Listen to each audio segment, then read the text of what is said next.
팔꿈치가 떨립니다. 저는 32살 여자예요. 남편은 저보다 4살 많고 결혼한 지는 4년째입니다. 결혼할 때 시가에서 2억 정도 들여서 집을 해줬어요. 남편이 결혼 전에 모아둔 돈 일부까지 포함된 돈이었고요. 집을 알아보는 동안 의견 차이가 있어서 결혼하고 나서 반년 정도는 월세방을 구해서 살림을 시작했습니다. 경기도권 신축으로 들어가 살자는 걸 제가 재개발 노리고 구축 아파트에 들어가자고 해서 결국에는 제 말대로 구축 아파트로 들어갔는데 재개발은 안 됐지만 아파트 값이 그때 대비해서 지금 2배나 뛰었습니다. 집값 오른 거 가지고 생색은 엄청 내요. 시댁도 시댁이지만 남편이 자기 덕분에 우리가 앞으로 10년은 모아야 할 돈이 한 번에 들어온 거 아니겠냐며 엄청 난리부르스예요. 집값 오른 거 당연히 좋은 일이지만 가계부 관리하는 저로서는 사실 와닿지도 않아요. 이 집이 2배 올랐다고 해서 다른 집이 안 오른 것도 아니고 더 늦기 전에 아이도 가져야 하는데 13평짜리 방 한 칸 비좁아 터진 아파트에 살면서 아이를 어떻게 키우냐는 생각도 듭니다. 이사를 생각 안 해본 건 아니지만 말한 대로 다른 집도 올라서 선택권이 넓은 것도 아니고 그래서 그냥 기억 없이 재건축만 기다리고 있네요. 시어머니는 그냥 집이 좁으면 어떠냐고 늦기 전에 아이를 먼저 가지라고 하는데 제가 육아 때문에 직장을 그만두면 그만큼 수입도 줄어들어서 가게도 어떻게 될지 확신도 안 서고요. 또 이사를 가고 싶어도 재건축이 언제 될지도 모르니 섣불리 나섰다가 지금 집값 2배 정도 뛴 거 가지고도 저렇게 노래를 부르는데 행여나 재건축돼서 집값이 또 뜨게 되면 어떤 원망을 들을까봐 말도 못 꺼내고 있어요. 시가에서 집 해줬다고 저 결혼할 때 뭐 기우는 결혼한 거? 그런 건 절대 아닙니다. 월급도 큰 차이가 나는 건 아니지만 신랑보다는 제가 조금 더 벌어요. 집이 좁아서 혼수 채우기가 애매하니 그만큼 현금 해단도 많이 했고 시아버지 오래된 연식 자동차 끌고 다니시는 거 신형으로 바꿔드리기까지 했어요. 혼수에 결혼 비용까지 2,500이면 끝날 거 차 바꿔드리고 현금 해단까지 하고 그래서 저희도 물론 시댁 쪽 지원금에 비해 적은 돈이긴 하지만 이것저것 다 더하니 8천 가까이 들었습니다. 결혼할 때부터 시가에서 집 해준다고 생색내는 남편 때문에 더 무리한 부분도 있고 남들 강남 신축에서 시작하는 신혼부부들도 있는데 서울 외곽에 지은 지 30년 된 아파트 받으면서 기우는 결혼하는 것 같은 느낌 주는 게 싫었어요. 그래서 그만큼 결혼 비용 부담하면서 결혼 후에도 양가에는 똑같이 하자고 약속 아닌 약속을 했어요.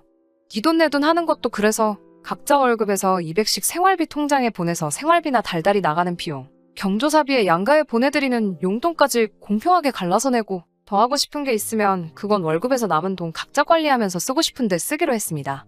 양가에 똑같이 하자는 약속은 당연히 지켜질 거라고 생각은 하지 않았지만 적어도 노력은 할 줄 알았는데 제 우산이었습니다. 전반적으로는 잘 지켜지는 것 같았지만 사소한 것들이 항상 문제였어요. 예를 들자면 제가 시댁에서 일하는 만큼 남편은 처가에서 널브러져서 편하게 있는 것 같은 거요. 그런 사소한 것까지 꺼내자니 제가 너무 졸렬한 사람이 되는 것 같기도 하고 굶두고 대충대충 하기는 하지만 명절날 친정에 가면 설거지라도 하려고 하거나 청소기 돌리는 정도는 도와줬기 때문에 그냥 참았습니다. 저는 결혼하고 처음 몇 달 동안은 시댁에 못해도 일주일에 한 번씩은 안부 전화 드리고 했어요. 그런데 어느 날 친정아버지랑 통화하고 있는데 우리 사위도 잘 지내지? 하고 물어보시더라고요. 저는 남편이 당연히 알아서 안부 전화 정도는 드리고 있는 줄 알았는데 결혼하고 몇 달이 지난 상황인데도 단 한 번도 먼저 연락한 적이 없다고 하시더라고요. 어이가 없었지만 그것도 그냥 넘어갔습니다. 대신에 저도 그날 이후로 시댁에 안부 전화를 한 통도 하지 않았어요. 어느 날 남편이 시어머니 연락을 받았는지 저한테 와서 묻더라고요. 왜 요즘에 우리 집에 안부 전화 안 드리느냐고요. 당당하게 안 한다고 대답했더니 이유도 묻지 않고 저를 가르치려 들었어요. 자식이 결혼했는데 어떻게 지내는지 궁금해하시지 않겠냐고 자식된 도리로 전화를 드려야 한다고 하는 거예요. 여태 나 혼자만 시댁에 전화드린 건 생각도 하지 않고 씨부리는 게 너무 화가 나서 괜히 시비가 걸고 싶어지더라고요. 그래서 신랑에게 왜 자기 집에 내가 전화를 드려야 해? 라고 못 알아들은 척 물어봤어요. 자식된 도리 어쩌고 하면서 방금 했던 말을 그대로 재방송을 하더라고요. 그래서 대번에 저도 나는 우리 부모님 자식이 아니라서 오빠가 전화 안 드리는 거였어? 라고 되물었어요. 그 말에 신랑이 인상을 있는 대로 찌푸리면서 장모님께는 제가 전화드리면 되지 않느냐고 하더라고요. 지가 전화 못하는 건 아직 어색해서 조금 불편해서 그런다고 하면서요. 그래서 저도 시어머니하고 전화하는 거 어색하고 불편하다고 무슨 말 하는지 다 이해한다고 말하고 앞으로는 저는 친정에, 신랑은 시가에 각자 부모님께 알아서 안부 전화드리면 되겠다고 빈정대면서 이야기했어요. 그때 처음으로 남편이 본심을 말했습니다. 어떻게 부부가 똑같이 하냐고. 네가 하는 게 같은 여자끼리고 더 살가우니까 더 좋아하실 거 아니냐고 하더군요. 그걸로 한참을 네가 하네 내가 하네 싸우다가 신랑도 고집 부리고 결국 결론이 안 날 것 같아서 그냥 앞으로 전화는 각자 부모님께 알아서 하는 걸로 이걸로 다시 이야기하지 않기로 확실하게 못 받고 마무리 지었습니다. 그렇다고 진짜로 아예 안 한 건 아니에요. 처음처럼 매주 연락드리는 건 아니지만 가끔씩 안부도 묻고 하고 있어요. 최소한의 도리라고 생각하거든요.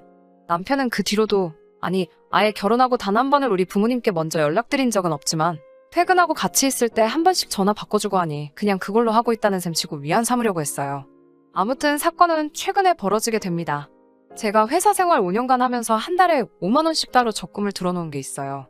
어머니 환갑 때 지중해로 크루즈 여행 한번 보내드리려고요. 그 적금이 만기가 돼서 잠깐 예금 통장에 들어왔어요.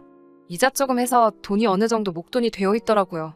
어머니 환갑까지는 몇 년이 더 남았으니 새로 적금 가입하고 요즘 시국도 시국이고 지중해 크루즈 여행이 생각보다 비용이 비싸서 몇 년 더 모아야겠더군요. 그런데 남편이 통장 조회를 했는지 이 돈이 뭐냐고 물어보더라고요. 엄마 환갑 때 두 분 크루즈 여행 보내드리려고 모아둔 거라고 결혼 전부터 모으고 있던 돈이라고 말해줬어요. 그랬더니 우리 부모님은 어쩌고? 이러고 있더라고요. 시어머니랑 저희 어머니랑 동갑이시거든요. 그래서 그거야 오빠가 따로 부모님 환갑 때 하려고 준비한 거 있을 거 아니냐고. 그걸로 보내드려야지 했지요. 그랬더니 자기는 따로 모은 게 없다고. 이 집 살 때 전 재산 다 쓴 거라고 하더라고요. 아직 양가 어머님 환갑까지는 시간이 있으니까 그럼 지금부터라도 모아서 어디 가까운 일본 료칸 여행이라도 보내드리면 되지 않겠냐고 했어요. 그랬더니 대번에 니네 엄마는 크루즈 여행 보내고 우리 엄마는 온천으로 때우려고 하는 거냐며 성질을 박박 내며 뭐라고 하네요. 어이가 없어서 나는 이거 결혼 전부터 계속 모으고 있던 거라고. 내가 우리 엄마 아빠 보내주려고 모은 걸 왜 나누냐고. 시부모님 여행 보내드리고 싶으면 지금부터라도 열심히 모으라고 했어요. 그랬더니 대번에 결혼 전이래봐야 1년밖에 더 되냐고. 결혼하고 나서도 모아왔으니 그건 엄연한 횡령이라고 하면서 입에 거품을 물면서 발악을 하더군요. 억지 좀 부리지 말라고. 각자 생활비 통장에 돈 넣고 남은 돈 관리하기로 하지 않았느냐고. 내가 이만큼 모을 동안 오빠가 못 모은 게 오빠 잘못이지 그게 내 잘못이냐고 한바탕 싸웠어요. 남자가 그 돈 가지고 어떻게 사회생활 하냐고. 군말 없이 꼬박 생활비 통장에서 돈 안 뺏쓰는 것만으로도 감지덕지하라면서 호통을 치는 말에 나라고 사회생활 안 하냐고. 나도 일 때문에 만나는 사람 많은데도 다 모으지 않았냐고 하니 대답을 못하고 있었어요. 결국에는 안 되겠다 싶었는지 집값 오른 이야기를 또 꺼내더군요. 제가 그만큼 돈을 모을 수 있는 게 다 누구 덕분이냐면서 집 해준 시부모님 덕분 아니겠냐면서 남들 뼈 빠지게 대출이자 갚을 때 편하게 살고 있는 게 누구 덕분인지 생각해보라고. 그깟 몇백만 원이 아까워서 그걸 가지고 치사하게 구냐고 정색을 하면서 덤벼들더라고요. 시부모님 여행 보내드리는 게 돈이 아까워서 그러는 건 줄 아냐고. 엄연히 나도 쓰고 싶은 거 참으면서 모은 돈이고 오빠가 앞으로 돈을 모아서 시부모님 우주여행을 시켜드리든 저는 신경 안 쓴다고. 효도하고 싶으면 저한테 대신 시킬 생각 하지 말고 직접 하라고 했어요. 너 잘났다라면서 네 맘대로 하라고 하고는 기어이 그날은 밖으로 뛰쳐나가 외박을 하고 들어오더라고요. 카드 내역 보니 친구들 다 불러서 술까지 쏘고 잠도 숙박업소 가서 자고 온 것 같은데 그렇게 쓸 돈 20번만 모아도 지금 제가 모은 만큼은 우습게 모았을 텐데 하는 생각에 참 한심하더라고요. 진짜 문제는 얼마 지나지 않아서 생겼어요. 명절날 친정에서 저녁 식사하고 나서 텔레비전 채널 이리저리 돌리다가 볼만한 게 없어서 옛날 드라마 재방송 보고 있었어요. 드라마에서 부모가 모아둔 게 없어서 딸한테 신세를 지는 장면이 나왔는데 그것 때문에 딸이 남편에게 눈치를 보고 있는 장면이 나왔어요.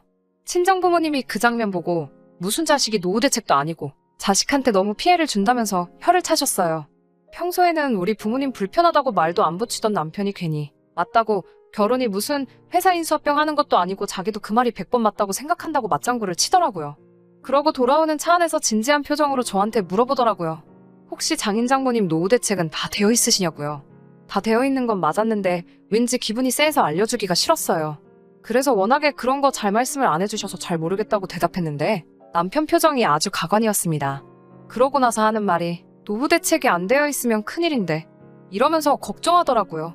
그게 무슨 뜻이냐 물었더니 앞으로 큰 집으로 이사가면 시부모님을 모시고 살 계획이었는데 장인장모님이 노후대책이 안 되어 있으면 어떡하냐고 원망하듯이 말하더라고요.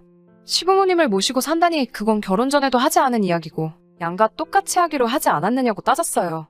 나도 맞이인데 노후 준비가 돼 있으신다고 한들 어디 아프시기라도 하면 그게 시부모님이든 친정부모님이든 자식들이 모셔야 되는 게 도리이지 않느냐고 했더니 또 정색을 하면서 집값 오른 이야기를 또 꺼내더군요.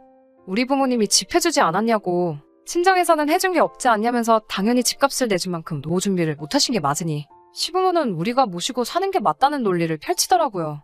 친정에서 비교적 적게 한 건 맞지만 친정부모님 노후 준비는 이미 제가 시집가기 전에 다 끝난 상태였어요. 남편은 말도 안 되는 소리 하지 말라며 그게 결혼 전부터 준비된 건지 아닌지 자기가 어떻게 믿냐고. 남편하고 집에 오는 차 안에서 시부모님을 모시네 만해가지고 한바탕 하다가 결국 남편이 그럴 거면 갈라서 자면서 이혼 이야기를 먼저 꺼내더라고요. 단기간 결혼을 한 경우에 재산 분할이 각자 해온 것을 회수하는 식으로 진행되는 걸 알고나 있냐고. 이혼당하기 싫으면 자기한테 잘하라는 듯이 이야기를 하더군요.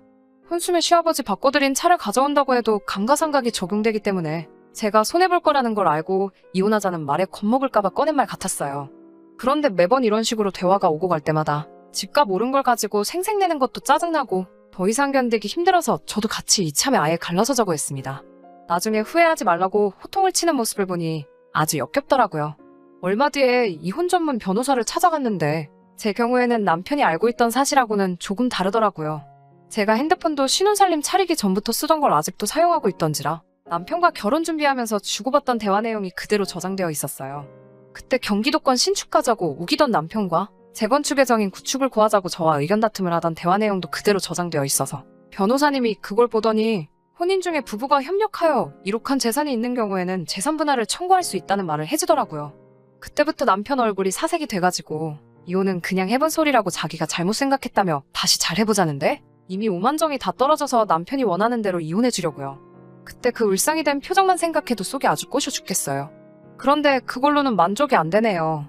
이혼 서류 어디다가 숨겨놨냐고. 도장 여기다가 두고 갈 테니까 나 퇴근하기 전까지 찍어놓으라고 했는데 이젠 제 도장까지 숨겨버렸어요.